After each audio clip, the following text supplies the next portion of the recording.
Pavs does it again. Let's talk about it right now.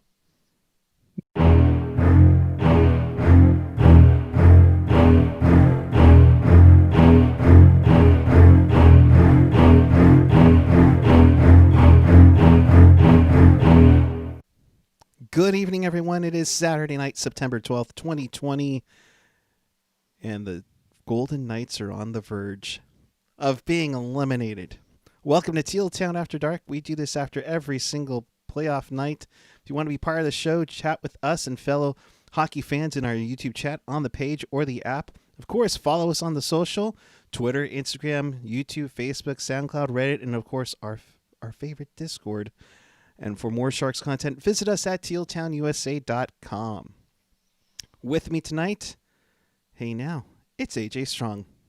Hey now. And very nice jersey, by the way. Yes, well, thank you. Thank you very much.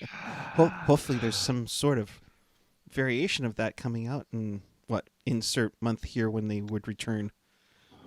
Well, if you listen to some freaks on Twitter, they're going to look kind of like Adidas. But anyway. All right, let's get into this. Of course, AJ's rocking the Pavelski Heritage jersey, which is always sweet, and we got to because his. I hate to make it sound like this. His Dallas Stars, going up in game. Hashtag my stars. My stars. Playing game 4 against the Vegas Golden Knights. Scoreless first period, which is, I don't know, kind of surprising, but AJ 13-5 the shots in favor of Vegas. It looks like they were trying to come out to be that dominant team that gets on the board every like multiple times in 5 minutes, and Anton Khudobin didn't throw the net off. He just stopped all the pucks this time. It's game 1. It was even. Shots on goal, 25-25. Right. Since then, Vegas has outshot the Stars each game since, and it's Dallas proving something that I have said forever, which is quality beats quantity. Right. So, yowzers. The other thing being is the Stars in the circle with Vegas have been ridiculously even. The first game, Dallas was up 60-40. Game 2, it was inverted. Vegas is up 60-40. The last 2 times, 50-50 right down the line. So it's been very even. Now, here's where things get a little twisted. Over 4 games, Dallas has had 9 power play chances. Vegas has had 18. Twice as many. And yet, in over 4 games, both teams have scored a total of 6 goals. If you're Vegas, you have to be freaking the hell out right now, because you are just, aside from game 2 where you shut out Dallas, your forwards can't score. You take away game 2 where you had 3, 4, what was it? It was like Stone, Stastny, somebody else. Who was it? I have it. I'll whip it. Oh, I'm sorry. Stastny, Carlson, and Nosek. Mm-hmm. You throw that game out of the equation. Now, it's a Vegas win. You have to take it into account. But you look at the other games, and what do you have? No scoring for Vegas in game 1. Game 2, okay, 3 forwards. Since then, you had Shea Theodore on the power play, but defenseman, and Mark Stone. And then tonight, Alec Martinez, defenseman. And ever since your forwards are not scoring, and they haven't been since Vancouver. Yeah, I was just going to say, since game 5, it's been offensive struggle for the forwards. I mean, the defensemen have been doing it, like you said, Martinez or Shea Theodore. And I believe, if I remember watching the broadcast tonight, Dallas and Vegas are tied for defensive scoring. I think it was like with 13 goals from their defense, and it seems like it's a lot more, coming from Shea Theodore and Mira Heiskanen. I was going to say, when you got Heiskanen on your team, yeah, that's probably going to happen. At this point, if Dallas ends up, 3-1, Now, it's not as if Vegas is not familiar with the concept of a team coming back after being down 3-1. True. Okay. Vegas is familiar with this concept. But if Dallas is able to pull this out and head to the big dance for the big shiny thing, I mean, dude, Heiskanen, dude, he might end up getting MVP out of this whole thing if Dallas wins the cup. Yeah, no, I am with you on that. If anything else, it's definitely it's definitely his Conn Smythe to lose. I mean, you could go it to Anton Khudobin, and yeah, he had maybe one hiccup between this series and Vancouver and not Vancouver, excuse me. Why does it roll off the top of my head now? Who they play? Colorado, excuse me. No. Yeah. Well, and if memory serves, Khudobin's played all but one game, right? All but two. I think all but two. I think well, and Bishop I do played remember 2 games. Well, in one of those games that Bishop played in, he lasted for about 10 minutes and then got yanked. Yeah. So, Khudobin has played a lot of time. Who's the other goalie that they keep on talking about? Who is, I mean, obviously Leonard. I mean, Fleury definitely played one game. Didn't he? He played the opening. Didn't he play in game 1 of this series? Fleury played game 1. No, I don't. I think it was Khudobin all the way. I think except for that one period, they sat Khudobin out and put Ottinger in. But I don't think Bishop has been fit to play in this series. So no, Bishop, no. But I'm just talking about Leonard has just been I mean, of course we've heard nothing official or confirmed the whole 5x5 extension. Again, I go back to this. There's no way that hasn't caused a little bit of disruption in the Vegas locker room when you got Alan Walsh tweeting out that photo of the DeBoard sword through Fleury's back. You had Marcia Show's just complete and utter meltdown on Instagram. Right. Funnily enough, he was getting lit up like a Roman candle about diving, and then tonight had one of the most epic dives I've ever seen. It literally looked like he tripped over his own foot, and it was just and again, I go back to the officiating a little sus, but hey, the Golden Knights did get one more opportunity tonight. But you see, like towards the end, Dickinson gets hooked on a breakaway, no call, and then turns around and gets called for a trip. Now, was it a trip? Absolutely. But should the whistle have blown before that happened? Absolutely. Mm-hmm. So, whatever. Can we talk about Joe freaking Pavelski tonight? I mean, game-tying goal is screening Leonard all over the place during the second goal, drew a penalty. I mean, dude was an absolute beast tonight. Yep. Now, the other thing, too, is Pavelski's gotten a little dirt in his game. He's had a couple of questionable moves there. Then again, though, he also got elbowed in the face by Tuck tonight, and there was no call. So, and Marchessault, he takes down Marchessault. He could have called something maybe on that one. Yep. But and then how stupid was it of Marsh to respond and then boom, call, right. Like that. But you can see it. Marsh, I mean, hell, you can look at his social media. Dude is clearly triggered right now. Oh, yeah. This whole team should be on tilt. It is on tilt. I mean, Marchessault, I mean, how much, complaining has Marchessault done when he got kicked out of the face-off circle earlier tonight? I think it was like in the second period. He was having fits about it and complaining. I'm like, I tweeted out. It sounds like it's more Marchessault, because he's just whining about so much. Somebody, who was it? Was it our buddy Phil Kearney, I think, on Twitter, coined the term, instead of Marchessault, it's mucho salto. I like that. I really like that. But if you roll it back almost 20 years, we had Chris Pronger whining about every call, which would coin the term bigwhinydefenseman.com. At this point, I'm going to go with like littlebitchyforward.com for Marsh. Hey, jeez Louise. You know what? Don't waste my time with that. Stop wasting my time. Stop wasting my time with that. So Pavs gets going, gets a tying goal, and that literally changed the entire, uh, you know, mood of this game. I mean, they were just getting outshot, and I mean, like I said, they had like 13-5 in shots. I think it was like 22-7 in shots. Hmm. I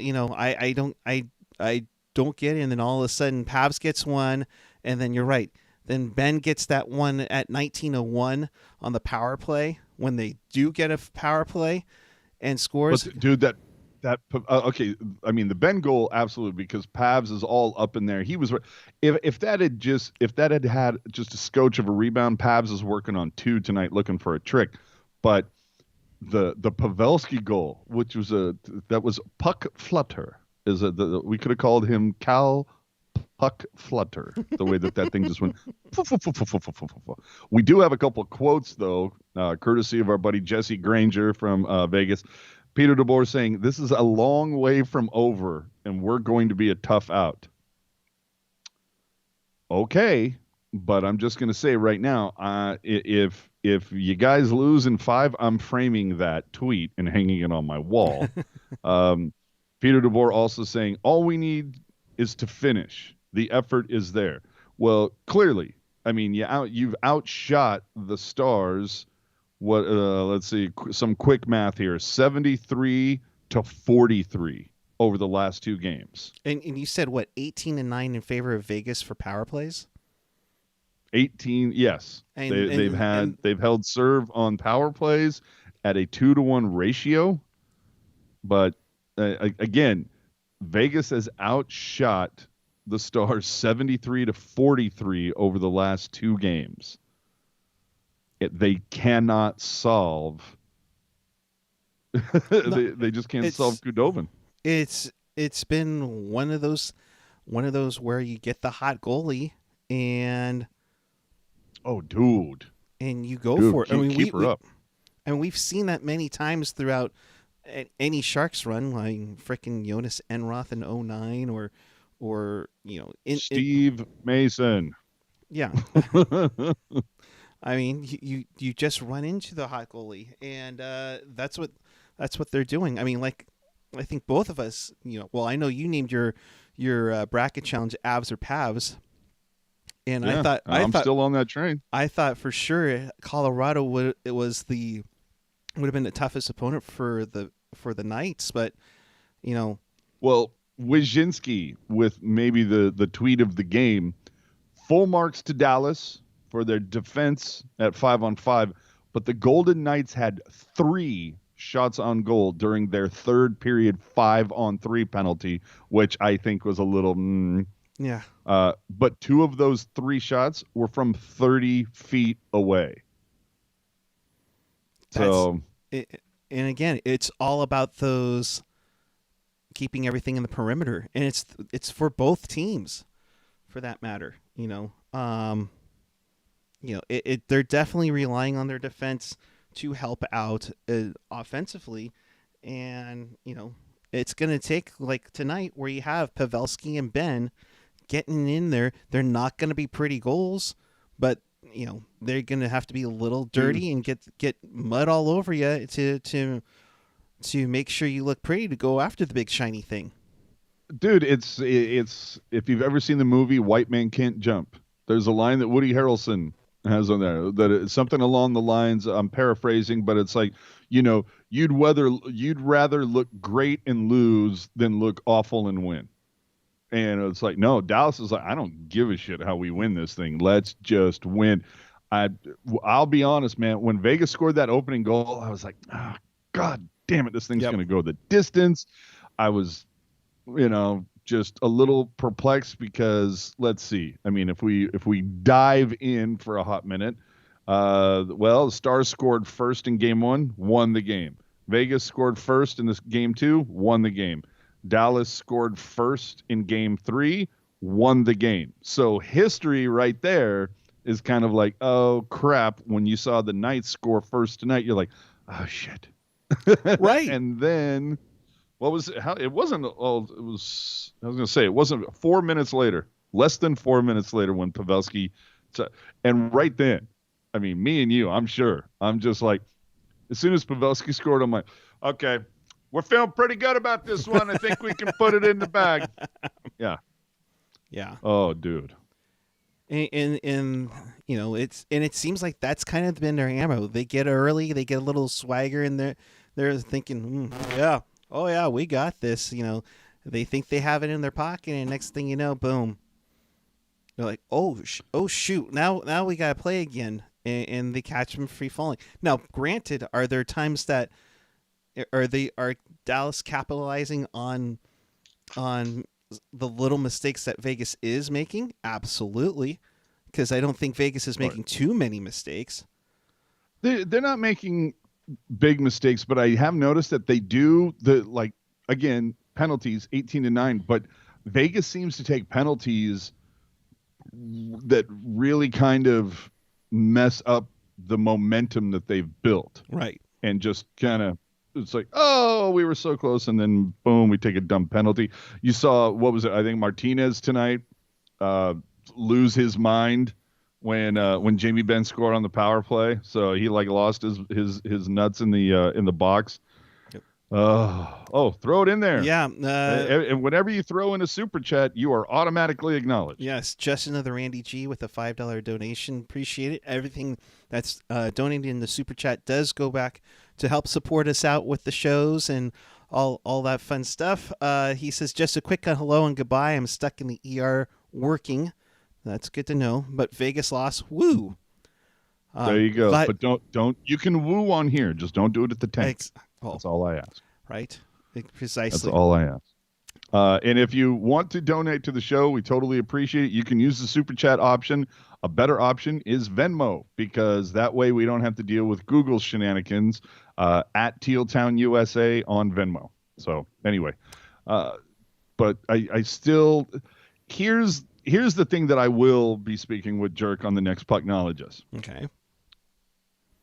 This is something that we've gone into a few different times is who do you want on your team? Do you want the guy who's going to score 35 to 40 goals, but 80% of those goals come when the game is completely in hand? You know, they're the team, the Sharks, whether they're down by 4 goals in the halfway through the third or with 5 minutes left in the third, or they're up by 5 goals, and then you tap in the empty netter, or you basically get what's called a garbage time goal, Right. and that's how you pad your stats. Do you want that guy and then who like has 2 assists in a 7-game playoff series, or do you want the guy who scores 18 goals during the regular season, but 12 of them are game tires or game winners, and then puts up 10 points during a 7-game series, and ooh, that's the guy I'm looking for, is that second opportunity. And I think we all knew this was going to happen. The farther the Dallas Stars go and the more of an impact Joe Pavelski has, the more kindling is thrown on the fire. Yep. of the Sharks not retaining him. Well, now everybody can have their viewpoint on that. I'm Right. not, because somebody on Twitter said, it would have been great to keep Pavelski, and then in parentheses, it's still not EK65's fault. It's no one's blaming EK65. He didn't offer himself that contract. If you blame anybody, you blame Doug Wilson. If you wanted to keep Pavelski, I don't understand. Yeah, I don't get that. Right. But I'm just like, man, this is not helping Doug Wilson's case. And if Joe Pavelski lifts that big shiny thing here in about a month's time, there's going to be some pitchforks out. There's the EK65 support group, as Hockey Jerk is a member of, and then there's the other camp, which I am possibly the president of. True. I'm not a fan of EK65. Do I blame 65 for the Sharks not holding on to Paps. No, I don't. That's Doug Wilson handles that. If he could have figured out a way to keep him, that would have been great. Again, I also sit there and I go, look, 3 years at $7 million per. That's you kind of go, oh boy, it's getting a little tight in here when you hear those numbers. So I can understand why the Sharks didn't do it. But then you look at the playoffs that Pavelski is having right now, and you go, Okay, I see what you did there. yeah. Let's and from what I understand, it seemed as if Pavelski didn't have a great regular season, but from a lot of reports that I've seen, is that he was kind of battling something. It was a knee issue or some shit. Not to mention, a fucking head injury. I mean, dude was probably working some stuff out, but And he had the hand the look, year before too.